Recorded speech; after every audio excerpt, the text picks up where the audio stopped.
My name is Justin Fletcher. I currently work at Pacific Eating House in Omaha. Before that, though, I was running the bar program at a restaurant called Au Courant. This year, my chef was a semifinalist with James Beard.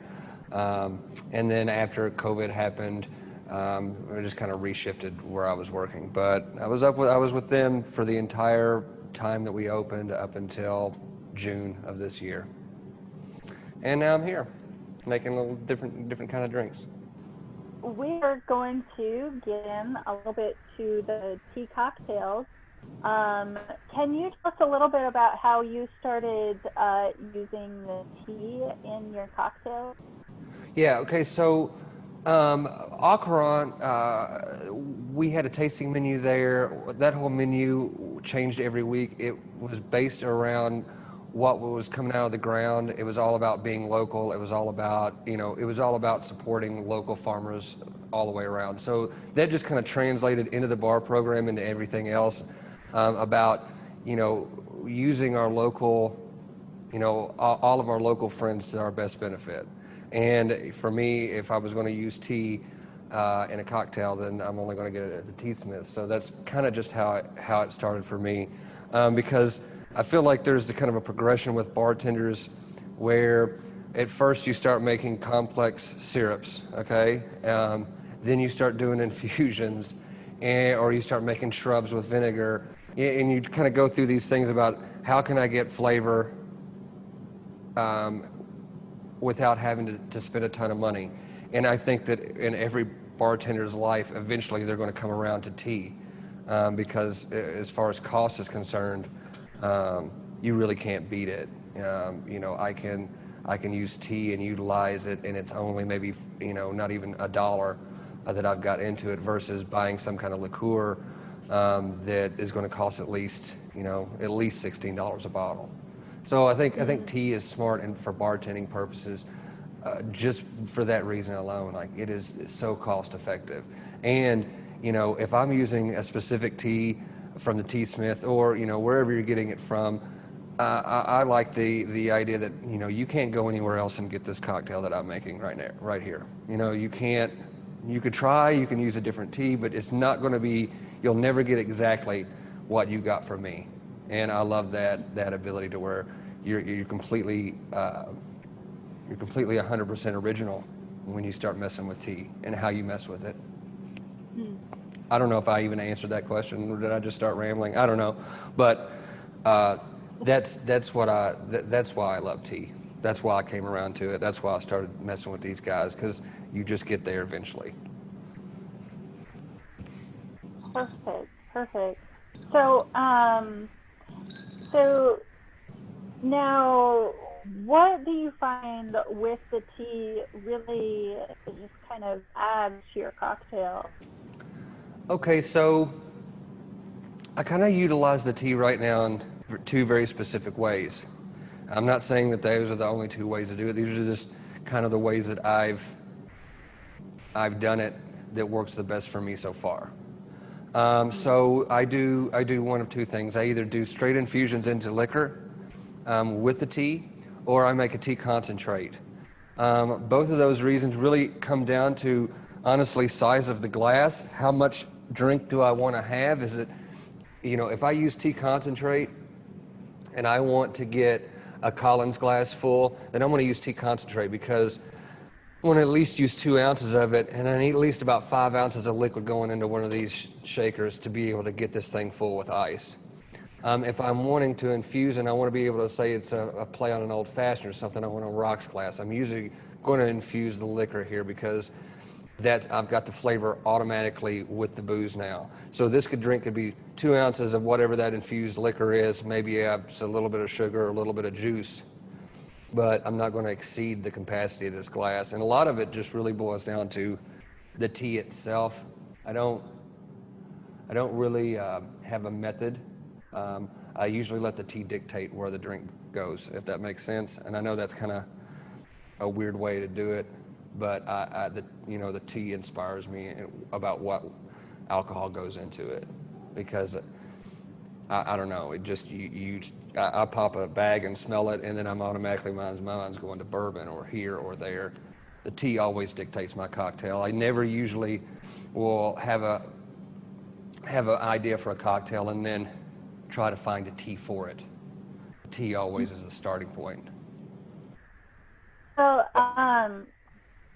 the flavor compounds in tea, they find are so much more cohesive with the liquors, and then mimicking some of those things that you would find along with the liquors too. So I think it's a really great transition. So I've heard from a few bartenders or mixologists that are using teas of several different ways of using them. Like you mentioned, going into the tea syrups and the concentrates, and then the alcohol infusions or tinctures. I've also heard of people doing cold brews, or essentially a cold concentrate of a straight tea too, and then even ice cubes for utilizing them as garnish too. So, but I would imagine that in a service atmosphere, doing specialized ice cubes, you're a little limited in that respect.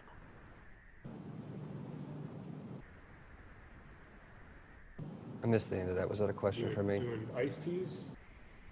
Oh, doing specialized ice cubes, you would be a little bit limited in your space, essentially. Doing specialized ice Is cubes? that? Oh yeah, you could totally do that. I mean, I mean, there, like I said, the applications for tea in drinks are endless. You know, I've definitely been to some really great bars, Death and Co. They definitely had a tea ice cube that just as it's just sitting there, the drink is literally changing from start to finish. I haven't done that, but that's not to say that you shouldn't or shouldn't try it. For me, most of the time though, a lot of bartenders, I feel, you know, we use the tea in the lightest of sense, to where just like this very last note you get might be a hint of whatever tea they might have used. And for me, I'm the exact opposite. Anytime that I'm using tea, I want you to know it's there. I want it to be almost the star of the drink. And that's just kind of how I tackle it. Only because, like I said, if I'm going to try to rep a business or say, you know, this tea is awesome, you should try it, then the whole focal point for me is going to be putting that in the forefront. Not to say those other ways are wrong or bad. I love a drink where the very last thing you taste is maybe a little bit of strawberry, and you know that was from that tea. But for me, I really want the tea in the forefront of the drink. I want everybody to know, wow, this is killer.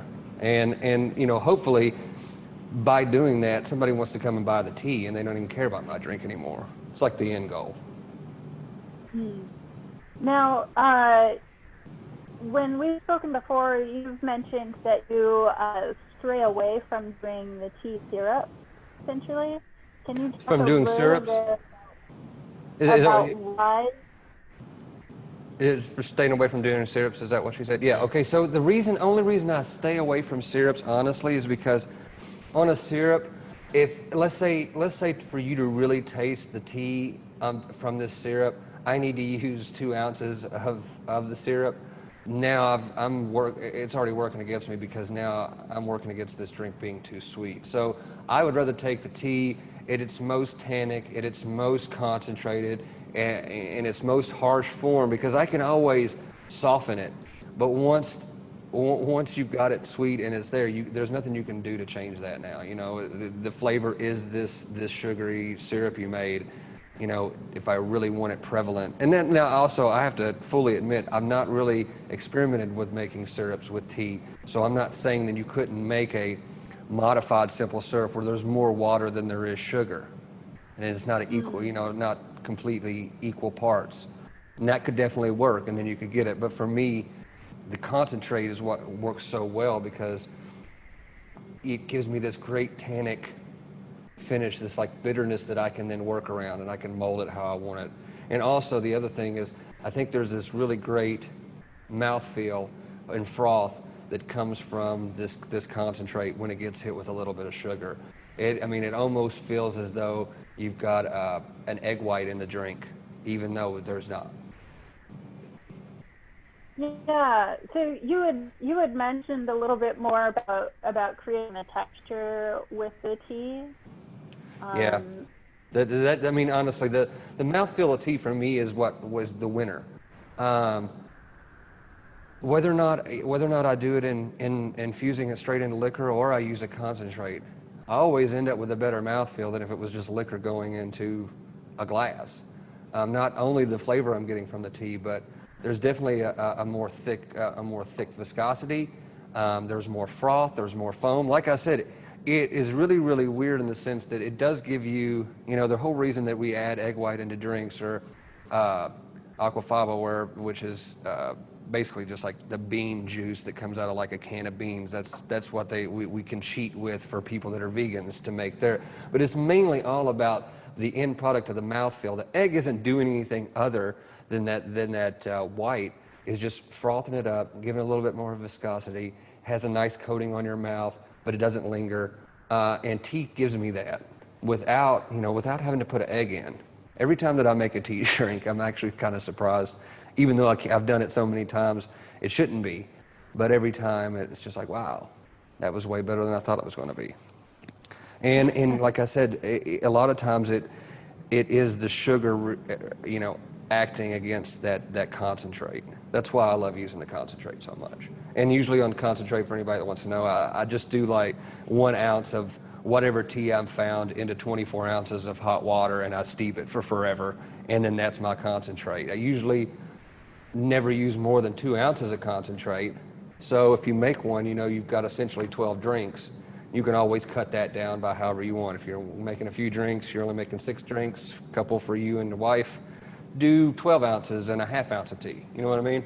But that is the quickest way to make a tea drink that I've found to be just amazing without having to infuse liquor for 3 or 4 days. And granted, you can definitely infuse liquor for a short amount of time. Most bartenders would think that I'm crazy for the amount of time that I, cold steep tea in booze. Because most of the time I'm not trying to make bourbon that has a hint of Earl Grey. I'm trying to make a liqueur that is now Earl Grey with a hint of bourbon. I'm going all for the tea. But like I said, the applications are endless as far as, how long you steep it, and how much of the flavor you want, the whole deal. But like I said, my reason for doing it the way I do it is because I want the tea so prevalent that it's there. Yeah. So essentially, when you're doing those cold infusions in the liquor, it's almost like a tincture in a way. It is like a tincture. The only difference, honestly, between it and a tincture is a tincture you'd want to use something incredibly high proof, like Everclear. And you would use Everclear, maybe like a cup of it, because when you're using a tincture, 3 to 4 dashes, just like bitters right here, you're going to, essentially use it just like this. Yeah, you'd use some Everclear, you'd hit it with, whatever. Yeah, I wouldn't even probably do more in a cup because this is only 4 fluid ounces right here. So do like 4 ounces of Everclear, you put your tea in and you just let that sit for a long, long, long time. Usually I do tinctures in the dark for about a month, depending on what it is, even longer. And then you just strain, and then you're going to cut it with a little bit of lower proof, like vodka, like an 80 proof vodka, because you definitely don't want this to be the 140 or whatever it will be after Everclear is done with it. So you're going to cut it with a lower proof vodka, let that set a little while so the vodka can mix in, and then you've got a killer tincture that you can just dash 2 or 3 dashes. I know a lot of bartenders that do that. They use that in place of bitters. You can have a Earl Grey bitters going in an old fashioned as opposed to just regular Angostura. You totally do that. I know that essentially creating tinctures from like a medicinal herbal aspect, you're actually doing usually about a 5:1 by weight, like 5 millimeters to 1 gram of tea by weight in creating an functional herbal tincture. Sometimes it's 3 to 1 if you're using something that's a root, like licorice root or something really hard and sturdy. But you were talking about like doing those in the dark for a month, and that's pretty much exactly what you do for creating a medicinal herbal tincture. So I just find that incredibly fun too. I mean, before you had done one with our Calming Harmony, it wasn't a tincture, it was more of a herbal liqueur. Yeah, What did that one actually turned out, that was a happy accident. Once again, it came from the idea of, I want to turn scotch into something else that's not scotch anymore, because I find one of my most challenging parts as a bartender is trying to sell a scotch drink to anybody that's not a guy who just loves drinking scotch on the rocks or neat. I wanted to make, the whole point of Au Courant was to make things that weren't approachable to people or that people normally think they didn't like, and to be able to flip them on their head and go, wow, like I hate scotch, but this scotch drink right here is amazing. And that just came from, once again, overexposure to the tea.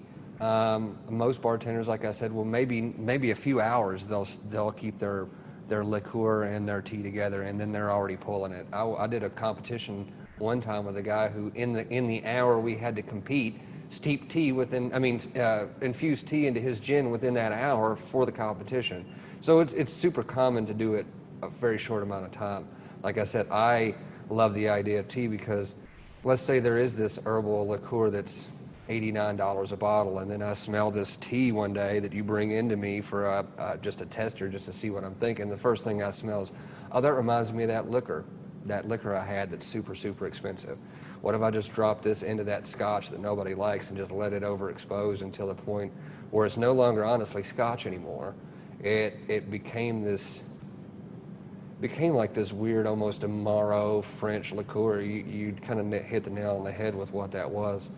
And that's the coolest part is you can, not only can you just derive flavor and add flavor that you might want for a certain time of the year, like Applejack Festival for me right now for fall, but you can also take something and just, it's no longer scotch anymore.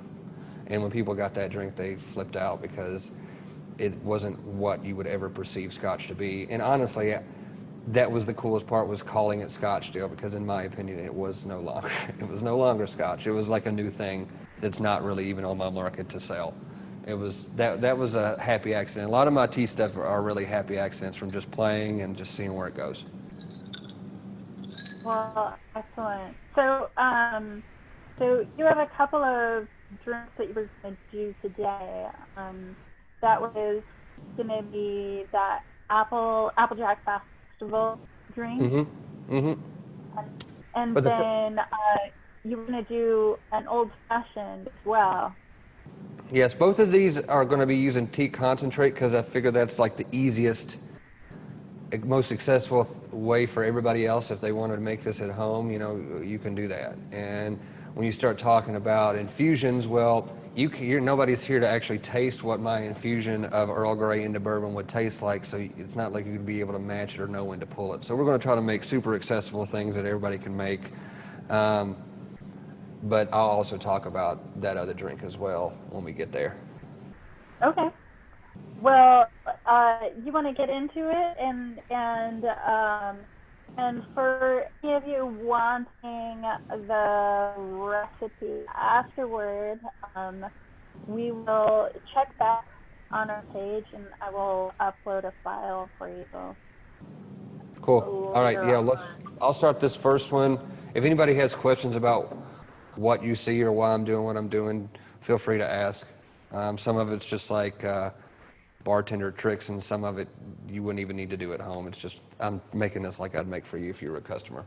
Okay, so the first one we're going to do, we'll do the Applejack next. This was a drink, probably one of my first tea drinks at Au Courant.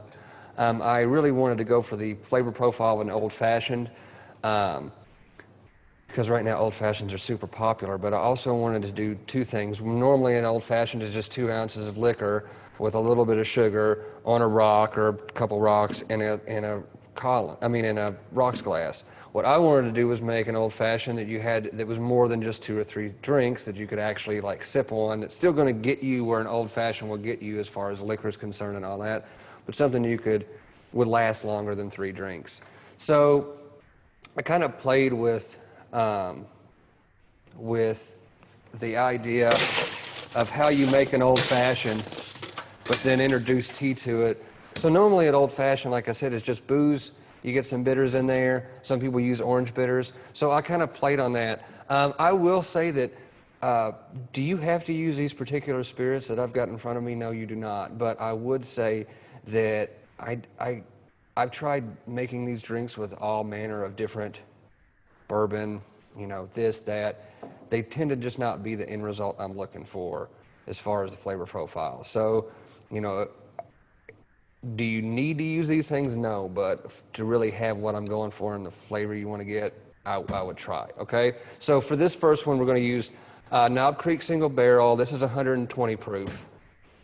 We're using Angostura Amaro. That's going to give us instead of using Angostura bitters in this, we're going to use Angostura Amaro. It's going to give us that bitterness and that kind of like fall spice flavor that bitters have. Some old fashions use orange bitters, so I pulled Aperol in. It's an orange aperitif. And just like all old fashions, they get sugar. Now, this is Demerara sugar. You can also call it sugar in the raw. You can call it turbinado. It's a simple 1-to-1. You use 50 milligrams of sugar in the raw Demerara. You use 50 milliliters of water, and you got yourself a nice little simple syrup. I suggest using a sugar in the raw for this drink, not white bleached sugar. It will make that drink too sweet. Now, as far as the tea we're using here, I've got 2. I've tried both. I think both will work great. I've got the Cacao Kisses and I've got the Colombian Black Tippy. I think I'm going to do Cacao Kisses on this one. I tasted both of those. They'll both work like a charm. All right, so first things first. Everybody, one thing you will need is a jigger. It's really, really hard for me to break measurements down into cups or teaspoons or tablespoons, so let's just go like that. All right, so first off, you're going to use 2 ounces of your tea. Now, the one thing that I want to let everybody know is when I use tea concentrate, that usually means about 2 parts tea to 1 part sugar. So if I use 2 ounces of tea, I'm usually going to use about 1 ounce of sugar. And I know that sounds like a lot, but it is a simple syrup and it is a concentrated tea, and you need that sugar to bring the tea alive. Otherwise, it's just too bitter. Okay? So 2 ounces of the tea. We're going to go 1.5 ounces of this Knob Creek, if I can ever get the lid off. Then we're going to do 1/2 ounce of these last 3 items. So 1/2 ounce of sugar,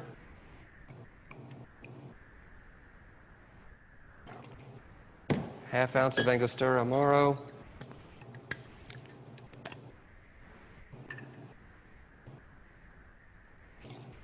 and 1/2 ounce of Aperol. Next thing you're going to do is just put all that, like we got right here in the shaker, throw some ice on it. We're going to shake it up. You don't have a shaker at home. I think everybody has those, metal water bottles. If you have one that has an airtight lid or a lid that won't leak, you can honestly put this in that and shake them up in that. But I will say you do need to shake this. It needs agitation. And one last thing I did forget, we need 1/4 ounce of lemon. Okay. Now that's just lemon juice that you're using? That was lemon juice, yes ma'am. Okay. Just 1/4 ounce.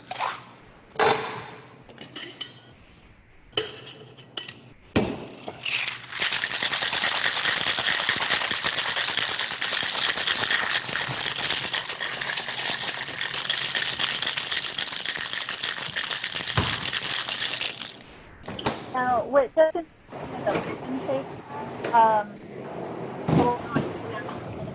but he's using as a boffin shaker. I think I have here different style of shaker, but those are always a lot of fun to just do that top. with. Was that a question for me? Did I just miss that? No, just a comment. Talking about shakers. Okay, cool. Now, you're using the Cacao Kisses, right? This on is, that one? yes. This is the Cacao Kisses. That is a lovely tea. It comes from a tea estate in Colombia that they are certified organic, and they work with the Rainforest Alliance also. All right, you can see, I love that. Extra talking garnish. about with that like frothy top, you can literally just see the carbonation, the bubbles just rising from the top to the bottom. Yeah, that's cool. All right. How do people respond to that one? Like, when they see an old fashioned, does that look like a standard old fashioned? No, no, you know, the thing about Au Courant that was so cool is that when I did my menu, I put about a paragraph with each drink, so you knew exactly what you were getting into whenever I called it a play on an old fashioned. There was no, there was no confusing that, yeah, this is not going to be what I thought it was, especially after I say, you know, this is not your typical old fashioned. You kind of preface that with that, and then people are way better off with it. But in the end, even if it's not what they're used to or not what they think it should be, as long as the flavor profile is right in the end, you really don't find that people have a big problem. So there we are. Straight up old fashioned in a tall with tea. Now I'm just going to partake my selfie. Send it in a to-go cup for your husband. Yep, that's awesome. Like I said, I think that the Colombian Black Tippy would also be really great with this too. And I have some. I might make your husband one here in a minute after we're done with this. We'll see how it goes. All right, let's move on to the next one. Anybody got questions about this guy while I'm starting this next one?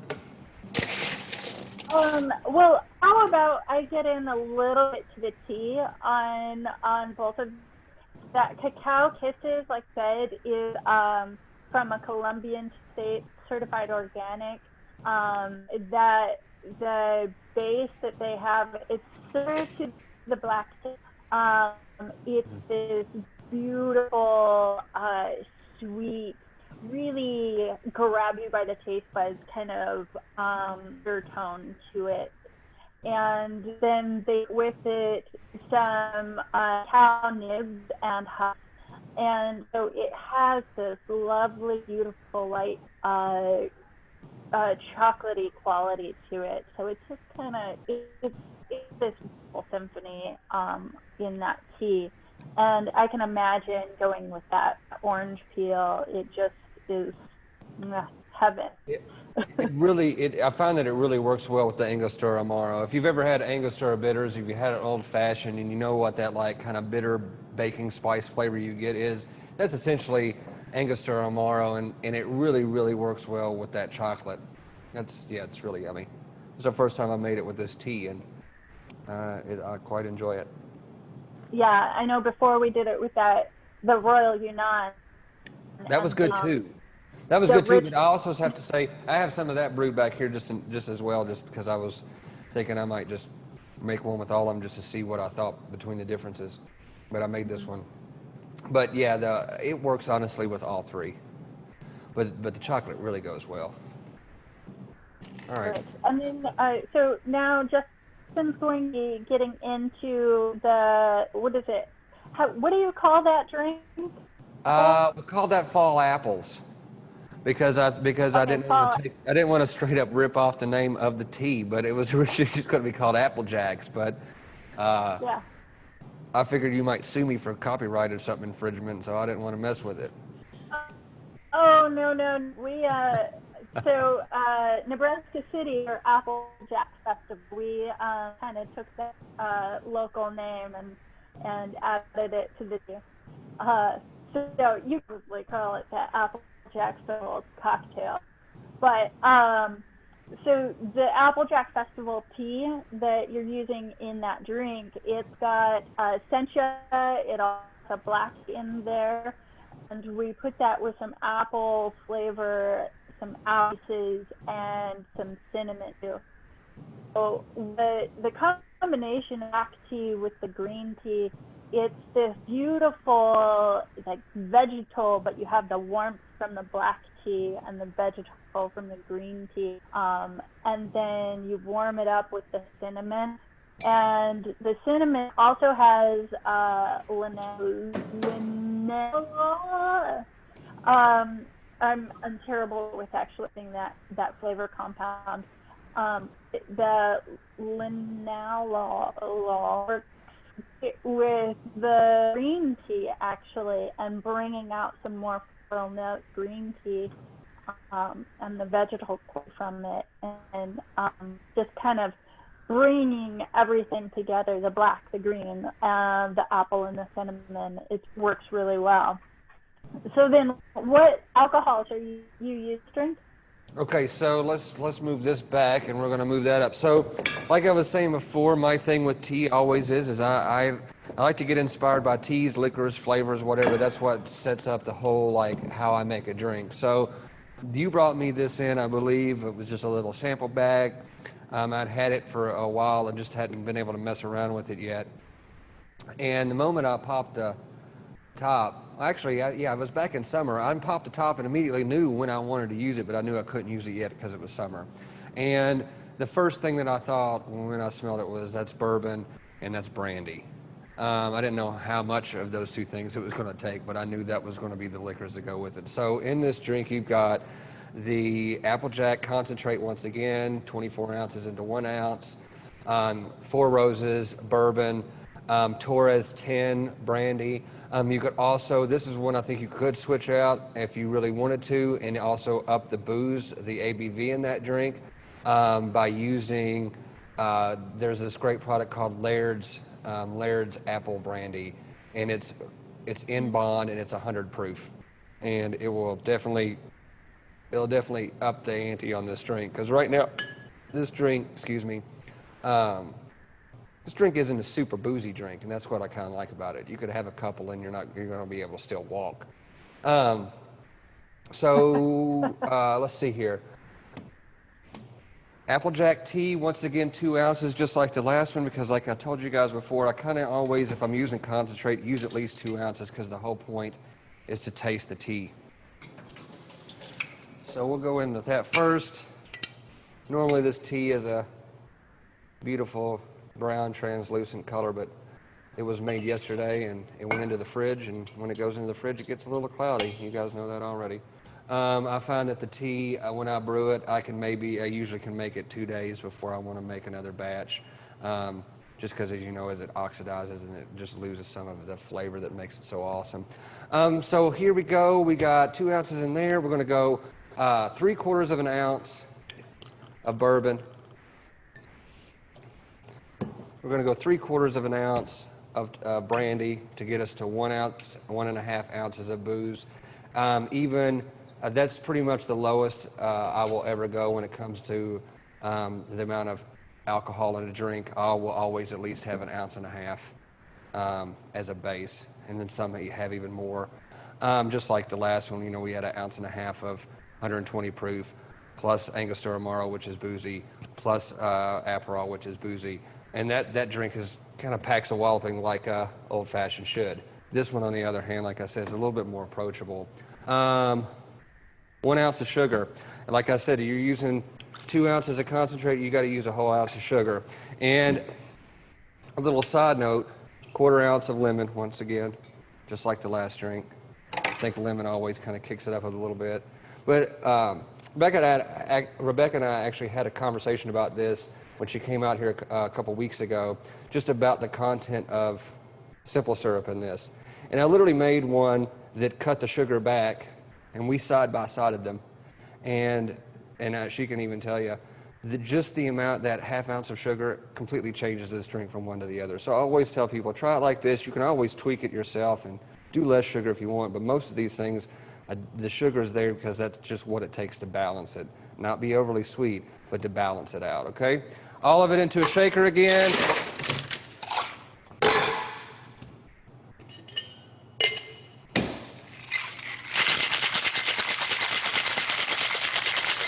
need a long shake on that one.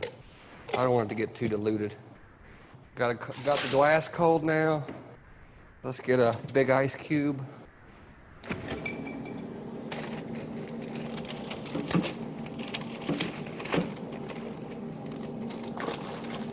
Let's get a really good one. There we are.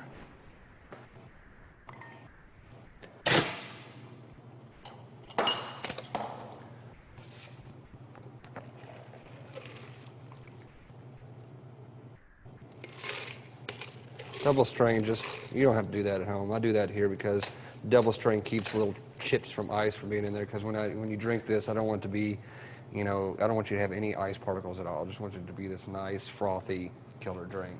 Let's see, we need a little bit of lemon peel. And that thing, the froth just lasts practically forever. And it's just amazing, the texture of it.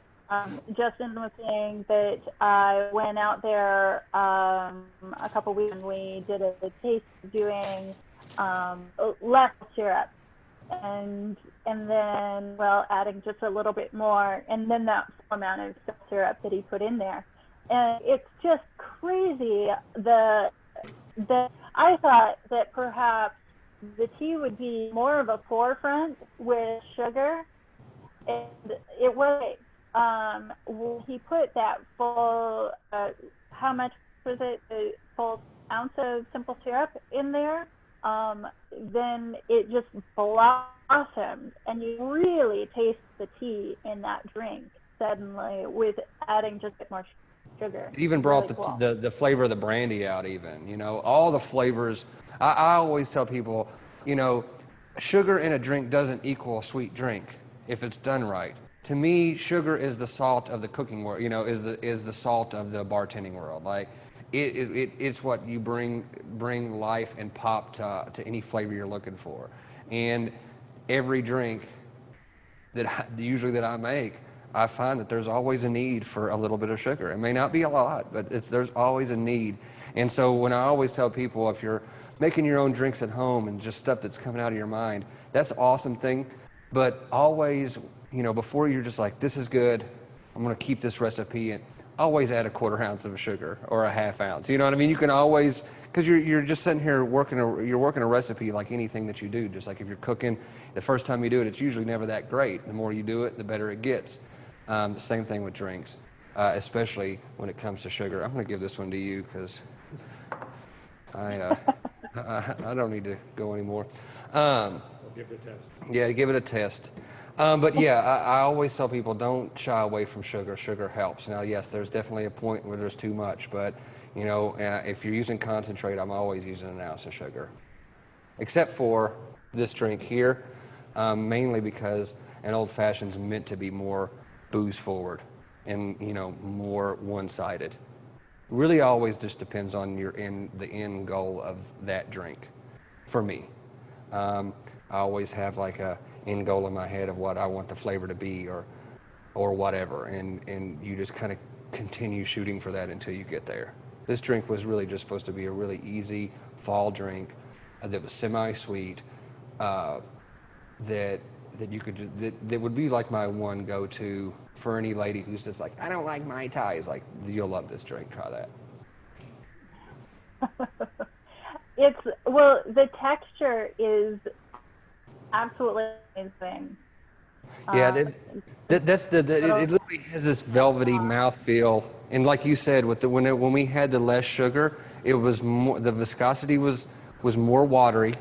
It tasted more like a lemon, like whiskey sour that had a finish of apple, as opposed to this. When you add the sugar, it changes the order of what you taste. Now you're tasting tea all in the beginning, and then you're finishing with a little bit of bourbon and brandy on the long finish. Lumila has a bum and on your bum. Yeah, and feel free, anybody, if you have questions, type in chat or go ahead in too. But yeah, sugar was amazed to see how that really the full tea blossom. I'm not sure, is someone trying to ask a question? Yeah, or- if they are, I can't hear. I'm not ignoring you, I promise.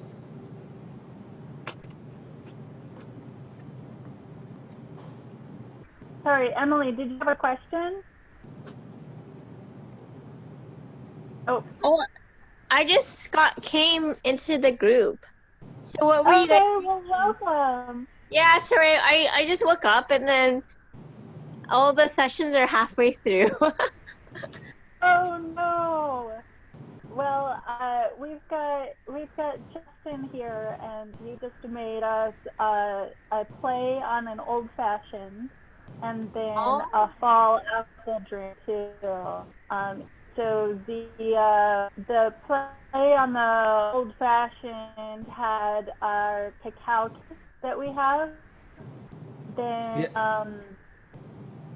and the fall apple drink he did using our Apple Jack Festival. And then April asks, is there anything you can substitute for Angostura Amaro? It's not available in my area. For this particular kind of Amaro, okay, so normally when I'm doing drinks, it's kind of like if you think about food, like at a really good restaurant, you want something that's bitter on the plate, something that's like sweet, something that's sour. You're going for all those flavor profiles. That's the Ango, is you're looking for that bitter and that flavor. So if you couldn't get Angostura Amaro in your market, there are definitely Amaros that you would have to have somewhere in your market. I would look at, there's a really good Amaro called Amaro Lucano, Lucano, that is similar in flavor profile. I think you could also probably look Lucano, Angostura, maybe Cheetar, which is that's Cynar. There's two different versions of that. You don't want the Cynar 70, you just want regular Cynar. I think that you could get away with that. Like I said, it's not going to be exactly dead on because this has a very specific flavor that's very reminiscent of Angostura bitters. But you could probably hit it with either three of those in your market. But you go to any liquor store, and I promise you, they will have some kind of Amaro, but those are the three that are the closest. There's some that, that you just want to stay away from. Those are the three I would look for, honestly. Any other one that you get, it might be so far off of this flavor profile that you're going to be like, what was that? Right on. Yeah, I haven't played too much Amaro myself. So can you talk a little bit about the profile of that specific liquor? About the profile of what? I'm sorry. That specific liquors, are you talking about Amaro? Yeah. Okay, so Amaro is essentially usually always made in Italy from various herbs. It's usually always bitter. An Amaro most people all know is Fernet. Everybody has had a Fernet, I'm sure, at one point in time or another. It's very anise heavy, but the Amaros are very, very different from across the board. So like this one doesn't have that anise flavor like Fernet. That's why you couldn't just pick a random Amaro and make this work. You could only get like three, but these are digestives. They're meant to be had at the end of a meal to help digest your food. And that's kind of pretty much how Italy does it. They just drink Amaro straight, but there is just so many applications and cocktails for it because sometimes you want that. Like I said, if you're always wanting an abrasive flavor you can tame down, and Amaro is really good for that because it's usually very, very bitter depending on which one you get and where and what's in it. But like I said, yeah, I wouldn't go to a store and buy Fernet and then use that for that drink because it's gonna be a whole different bird. And they are so varied between one to the other that, yeah, really, for this drink, you need probably those three. This, Lucano, like I said, Cynar, everything else is just going to go a different way. Some taste very raisiny, like golden raisins. There's a million different flavors for Amaro. Love Amaro, but it's very, very different from one to the other. Well, thank you so much. was really, really great. Sure. I don't see any other questions coming up in chat this set. So if you want to hang out with us for a little while, that would be great. I think we're mostly going to wrap up this. And If anyone's joining us, the video will go up on the YouTube channel for T. Smith, so you want to make sure you go and subscribe to the YouTube channel so you can see this if you want to see how the cocktails were made. As well as the recipes will be up on the booth later on, I believe. Yeah. Oh, and I think I was going to tell you really quick about the other drink, the 50 Shades. That one is infused with Earl Grey tea. I infuse it for a pretty long time, usually 3 to 4 days. Like I said, I'm trying to make the bourbon become something else. And then I actually put that with banana, which really turned that on its head. That was a happy accident with that Malibu banana. But if anybody wants to get squirrely and give that one a try, you're more than welcome to just get some bourbon and then steep it in Earl Grey for a good long while. You're going to use 1.5 ounces of that once it's done. Then you're going to use 1 ounce of Malibu banana. Sorry. I think I've got like a 1/4 ounce of sugar in that, not very much at all. And then there is a 1/2 ounce of lime juice. Put all that in a shaker.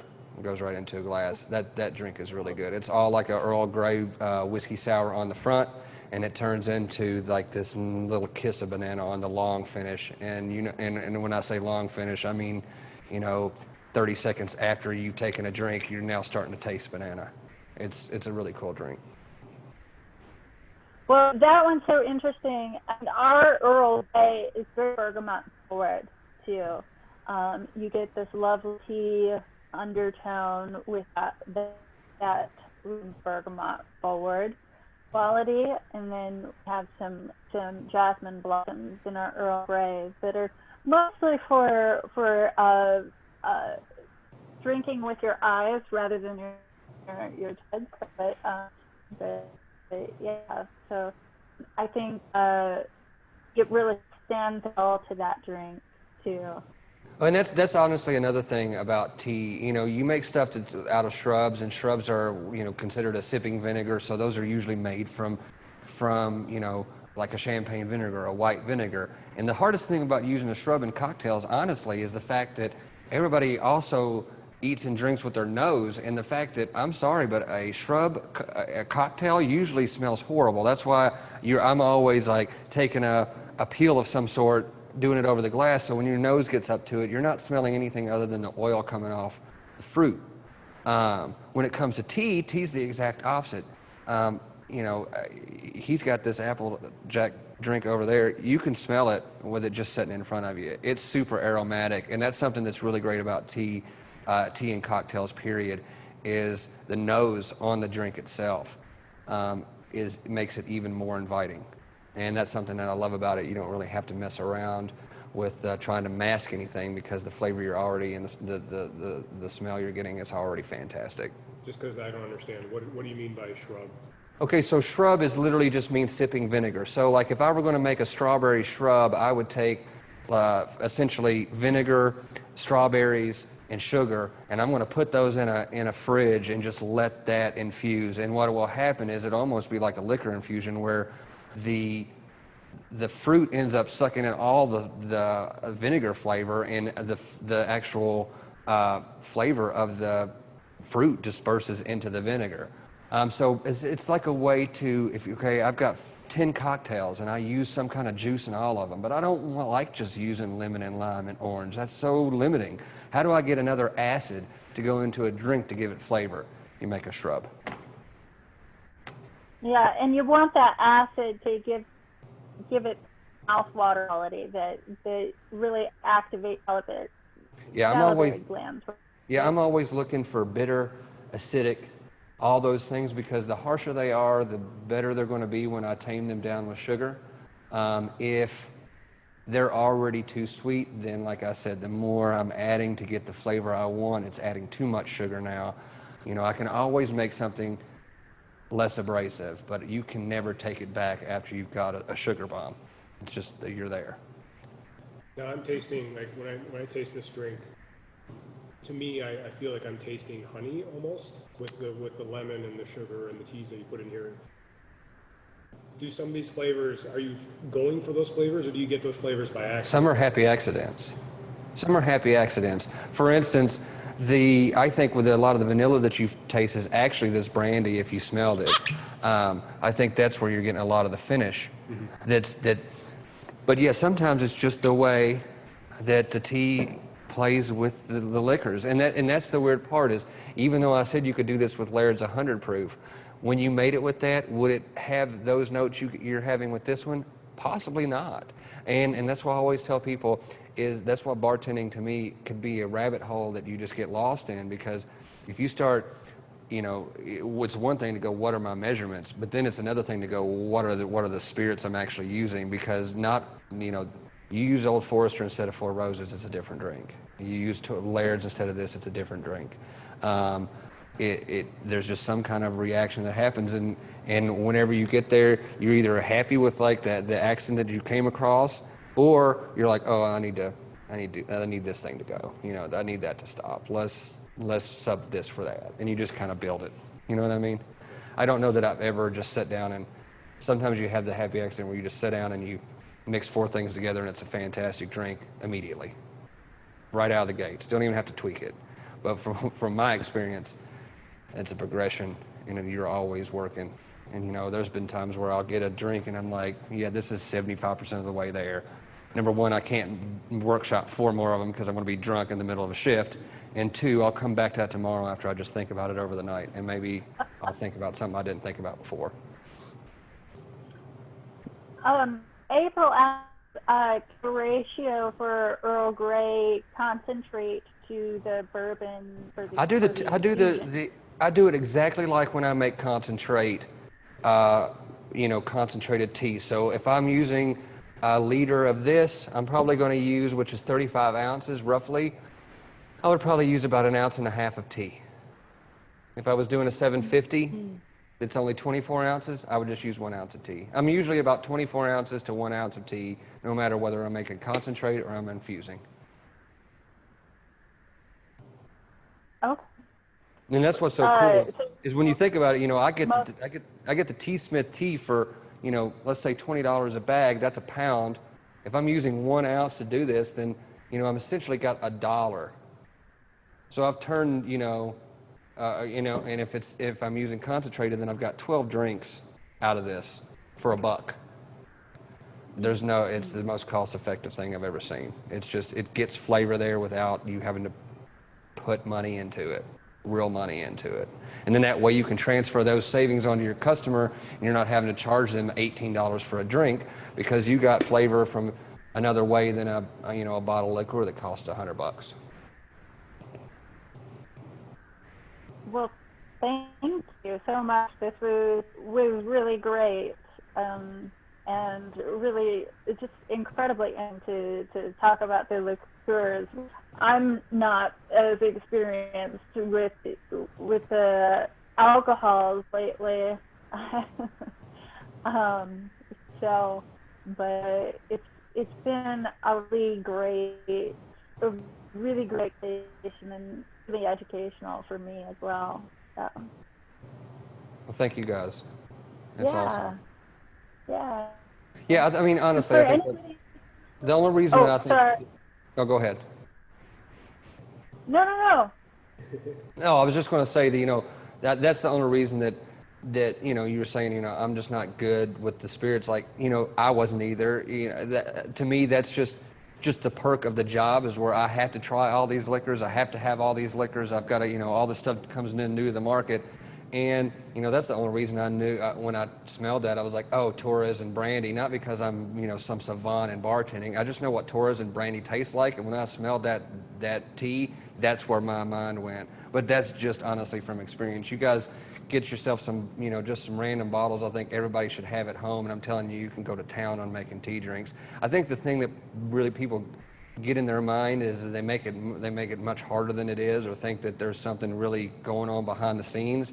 And honestly, I make drinks kind of are between the smells that I get, There's also just kind of a way I'll build a drink, and it's based on classic drinks, and that's based on measurements from classic drinks. And then that pretty much kind of sets the basis for how I do what I do. You know, a Negroni, you know, classic Negroni, that's an equal part, 1 ounce of 3 different ingredients. A Corpse Reviver or a Last Word, those are 3/4 ounce of 4 ingredients. All of these things are getting you to 3 ounces because real craft bartending, that's where most drinks set as a good amount.